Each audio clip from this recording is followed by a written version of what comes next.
दोस्तों नमस्कार। आज मैं एक छोटी सी कहानी से अपनी एक प्रश्नवाचक स्टोरी आपके सामने लेकर आया हूँ। आज तक दुनिया में जितने भी राजा महाराजा, बादशाह, शक्ति संपन्नता के सर्वश्रेष्ठ प्रतीक के रूप में जितने लोग हुए, चाहे सिकंदर महान ही क्यों ना हो, जो अपने चरम शक्ति के अवस्था में ये मानने लगे थे कि चांद, तारे, सितारे, सूरज और पृथ्वी, आकाश सब हमारे बस में है। इसी बहम में, इस शक्ति के बहम में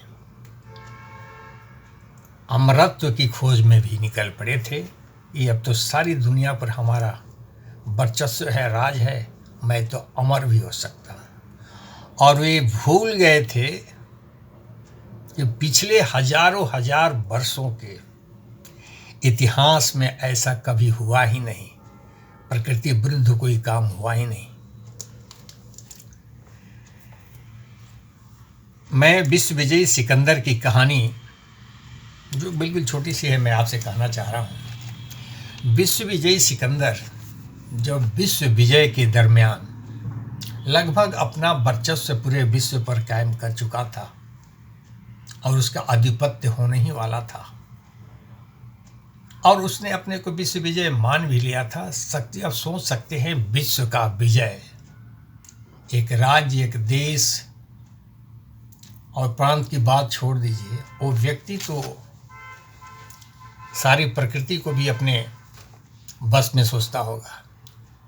उसने कभी सोच लिया था, और या नहीं तो कहीं सुना था, इस पृथ्वी पर कोई ऐसा भी झरना है जहाँ का पानी अमृत प्रदान करता है, और उस झरने के पानी के लिए वह उसे ढूंढते ढूंढते हिंदुस्तान भी पहुँच गया था। संभवतः हिंदुस्तान के किसी पहाड़ी क्षेत्र का वह झरना रहा होगा। अंत में उसने उसको खोज लिया था और उस झरने के पानी के लिए एक पहाड़ी के भीतर गया। अब वहाँ देखता है कि एक झरना से एक निर्मल स्वच्छ जल कलकल करके बह रहा है। उसे देख कर उसे बहुत प्रसन्नता हुई। जो वो चाह रहा था उसके सामने था। अब तो अमर होने ही वाला है।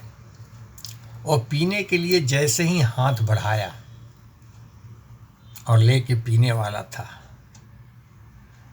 तब तक एक आवाज़, एक कौवे के आवाज़ उसको सुनाई पड़ी। उसने कहा, रुक जाओ,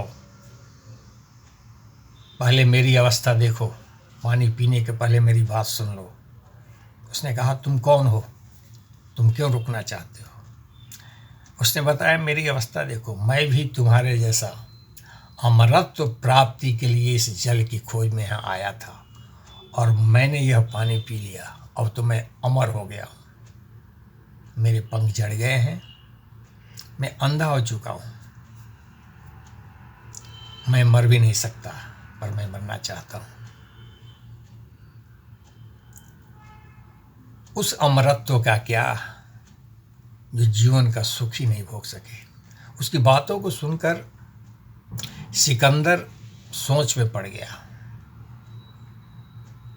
और बिना पानी पिए ही वह वापस हो गया और सोचने लगा, सचमुच जीवन का अमृत जीवन को सुख प्राप्त करने की अवस्था के कारण ही है। अगर सुख प्राप्त नहीं कर सकते तो उस अमृत का क्या? दोस्तों, क्या दुनिया में अमरत्व संभव है?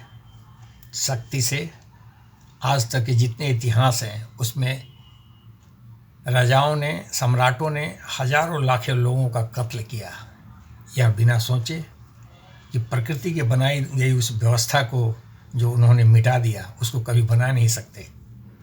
अपने डर, अपने ज़िंदगी के डर से अमरत्व की खोज में निकल पड़े, जो कभी मिल ही नहीं सकता था। कहानी बहुत छोटी है, आपका विचार चाहूँगा। नमस्कार।